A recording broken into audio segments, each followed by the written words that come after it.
Now अभी हमने basic case statement को एग्जीक्यूट करके देखा, दो एग्जांपल्स हमने एग्जीक्यूट की एंड वी हैव सीन कि how the basic code of case statement run and it was running.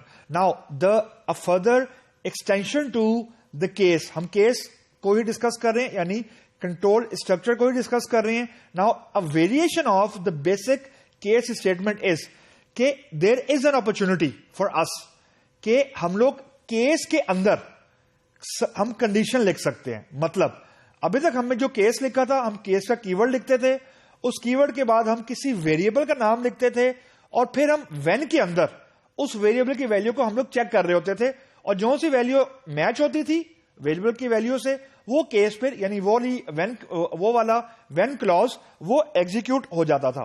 सो ये बेसिक था. इसके अंदर वेरिएशन ये है कि अब हम केस के बाद व्हेन के अंदर पूरी की पूरी कंडीशन लिख सकते हैं. Mean we don't need a name of a variable anymore after case keyword, जिसको हम लोग सिलेक्टर बोलते हैं. यानी हम पहले केस का कीवर्ड लिखते थे, फिर वेरिएबल का नाम लिखते थे और फिर बाकी कोड होता था व्हेन से स्टार्ट करके. नाउ जब हम ये कह रहे हैं कि now we can write search case statement. Search case statement ये होती है कि आप केस का कीवर्ड तो लिखते हैं but you don't write a selector.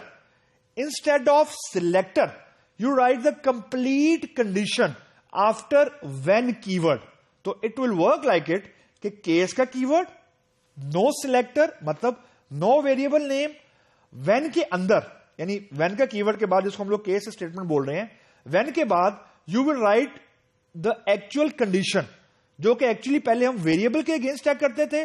अब कोई वेरिएबल नहीं है हमारे पास, अब हमारे पास कंप्लीट एक्सप्रेशन है जिसके अगेंस्ट हम ये चेक कर रहे हैं कि कौन सा एक्सप्रेशन ट्रू हो रहा है. अब ये थोड़ा सा बेसिक केस से फर्क है.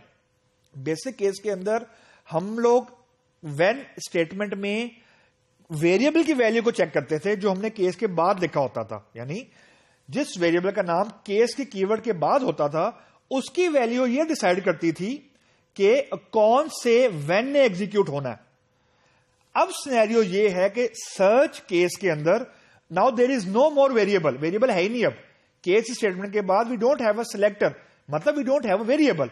इट मीन कि व्हेन की जो कंडीशन है, व्हेन का जो एक्सप्रेशन है, either it will be evaluated to true और फॉल्स. तो अब जो डिसीजन मेकिंग हो रही है वो किसी वेरिएबल से ड्राइव नहीं हो रही. पहले वेरिएबल की वैल्यू ये डिसाइड करती थी कि कौन सा व्हेन क्लॉज रन होना है. Now the scenario is different. Since there is no variable, now the expression या सर्च कंडीशन जो हमने व्हेन के बाद लिखी है वो डिसाइड कर रहा है कि वो पर्टिकुलर व्हेन क्लॉज एग्जीक्यूट होगा या नहीं होगा. दैट्स अ बेसिक शिफ्ट कि कोई वेरिएबल नहीं हमारे पास है लेकिन काम वैसे ही हो रहा है. केस ऑब्वियसली कोई एक ही रन होगा डिपेंडिंग अपॉन ट्रू और फॉल्स. तो अभी तक के लिए आपने यह समझना है कि now we don't have a selector, यानी कोई ऐसा वेरिएबल नहीं है जिसके अंदर ऑलरेडी वैल्यू पड़ी हुई है और उस वैल्यू को हम चेक कर रहे हैं व्हेन के कीवर्ड के बाद. ऐसा नहीं है. अब कोई प्री डिफाइंड या ऑलरेडी फिल्ड वैल्यू नहीं है. रन टाइम के ऊपर व्हेन के बाद हम पूरे का पूरा एक्सप्रेशन इवैल्यूएट कर रहे हैं. या तो एक्सप्रेशन की वैल्यू ट्रू होगी या फॉल्स होगा. मतलब कि जो एक्सप्रेशन होगा it will act like a Boolean. या तो इसकी वैल्यू ट्रू हो जाएगी तो वो व्हेन क्लॉज रन हो जाएगा. अगर एक्सप्रेशन की वैल्यू फॉल्स है तो ऑब्वियसली वो व्हेन क्लॉज रन नहीं होगा. Then automatically control will be pass on to the next when clause. फिर उसका एक्सप्रेशन इवैल्यूएट होगा, या वो ट्रू होगा या वो फॉल्स होगा. अगर ट्रू होगा तो उस व्हेन कंडीशन देन के बाद जो भी हमने स्टेटमेंट लिखी है वो एग्जीक्यूट हो जाएगी. अगर कोई भी व्हेन जो क्लॉज है या व्हेन के बाद कोई भी एक्सप्रेशन ट्रू नहीं हो रहा तो obviously control automatically else position में आ जाएगा. And it will work like that कि अगर एल्स में कुछ लिखा हुआ है तो एग्जीक्यूट हो जाएगा. अगर एल्स नहीं है और ऊपर भी कोई केस मैच नहीं हुआ जैसे हमने पहले देखा था तो obviously it will throw an exception. और जैसे मैंने पहले कहा था कि एक्सेप्शन को हैंडल करने के लिए make sure, you guys need to make sure कि your code should not exist without else part. तो बेसिक फर्क ये कि now we don't have a predefined variable. कोई वेरिएबल नहीं है जिसकी वैल्यू डराइव कर रही है कौन सा व्हेन क्लॉज या कौन सा केस स्टेटमेंट एग्जीक्यूट होगा. अब कोई सिलेक्टर नहीं है. रन टाइम पे एक्सप्रेशन से ये डिसाइड हो रहा है कि कौन से व्हेन क्लॉज ने एग्जीक्यूट होना है.